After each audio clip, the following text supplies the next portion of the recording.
All right, so we have the car up off the ground, and I already loosened up that side of the CV axle.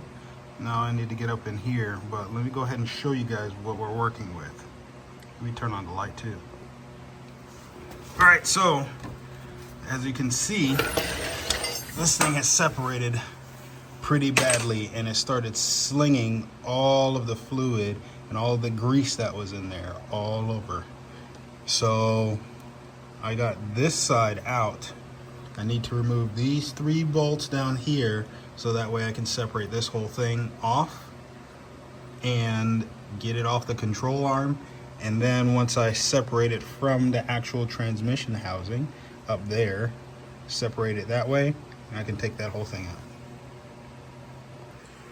All right, so I got this thing removed, and basically it came apart in 2 pieces. As you can see there, this is where it's separated, right here and right there. So I'm assuming that's because this is the wrong size. It was too small.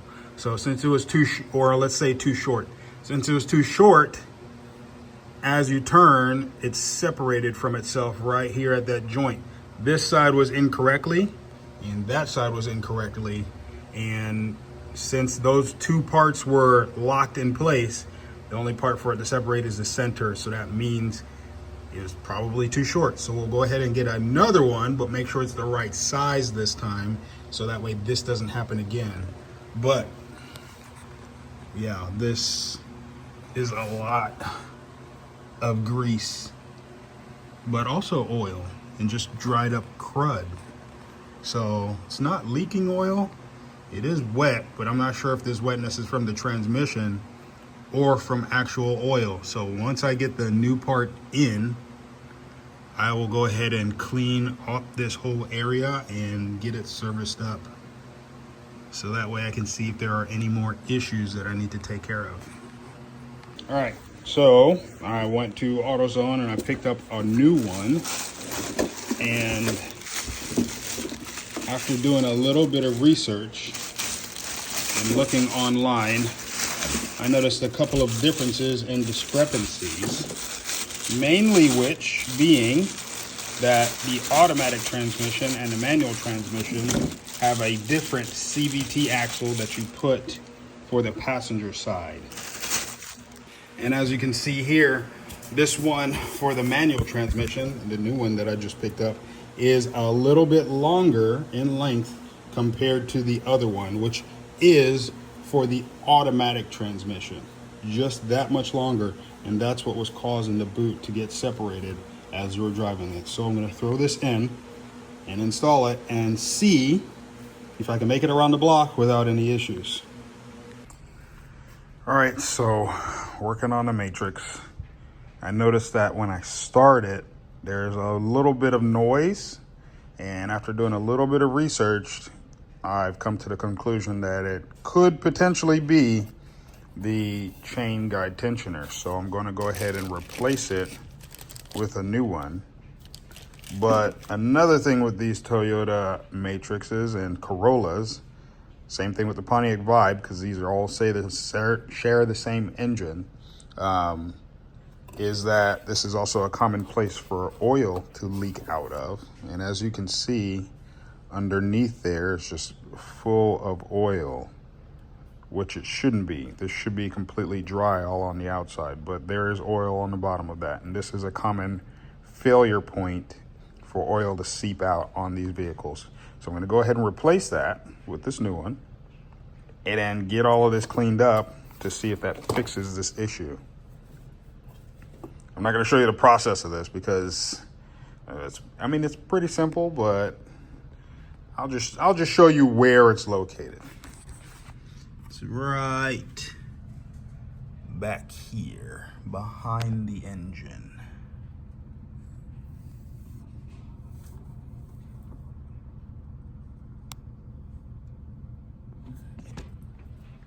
So as you're looking at the top of the engine, you can reach back here and feel where it's supposed to go in. So I'm just gonna replace that real quick and then go from there.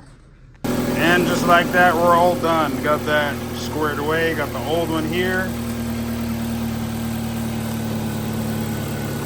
So now we can get the rest of this cleaned up. But let me go ahead and take it for a drive and see how it goes.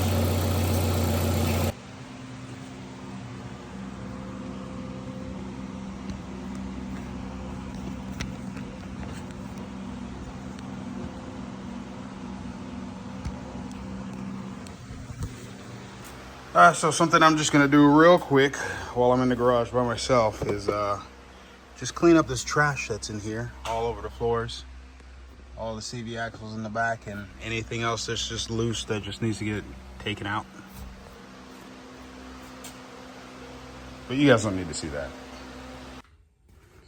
So surprisingly, this car is not that bad. Just a few loose things here. Just a little bit of cleanup there and there, dust off, spray it with some Armor All. Gotta take this thing off. And then get all the other CV axles and parts that were placed on this car, but it looks like 2 previous ones failed before. I have driven this thing around since I changed the belt tensioner. I also just changed the oil, and CV axle is still working. So I'm not exactly sure why those 2 parts failed, but I do know that there are sometimes discrepancies in manufacturing process. Or it could be another issue that I have yet to discover, like a motor mount that could be bad or worn, causing the boot to shift too much and tear and separate. But I'll clean the rest of this up fairly quickly here. Now, as I'm going through this vehicle, you see I've cleaned up most of it. I just haven't wiped it down yet because it's still dusty and dirty.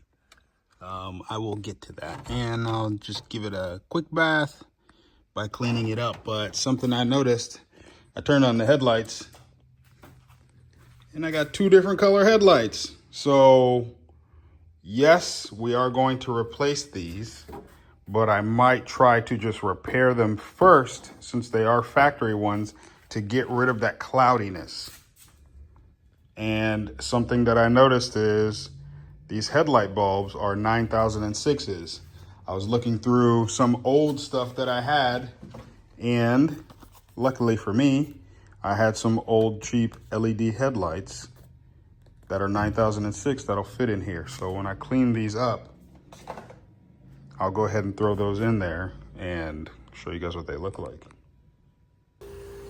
All right, so I have everything all opened up just because there are a ton of leaves and dirt and debris. So I'm gonna get all this stuff off with the air compressor. I'm not really gonna pressure wash this too hard because I don't want any electronics to get messed up, but I am gonna start cleaning the vehicle and try and see if I can get rid of this dirt and crust that's all over it. Clean it up, not too much, but as you can see, the top really needs some attention. So we're gonna clay all of that in the process of washing this, just so that way the paint looks better. But we'll first start with the things that the air compressor can get.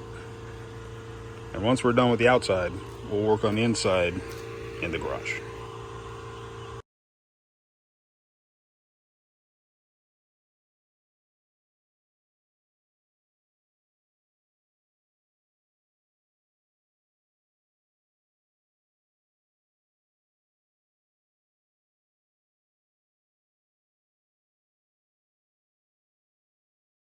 Now, as far as parts that I pulled out of the vehicle, this is all of them. So it looks like both CV axles were replaced, but the one on the passenger side was the wrong size because even the box that I got is just that much longer.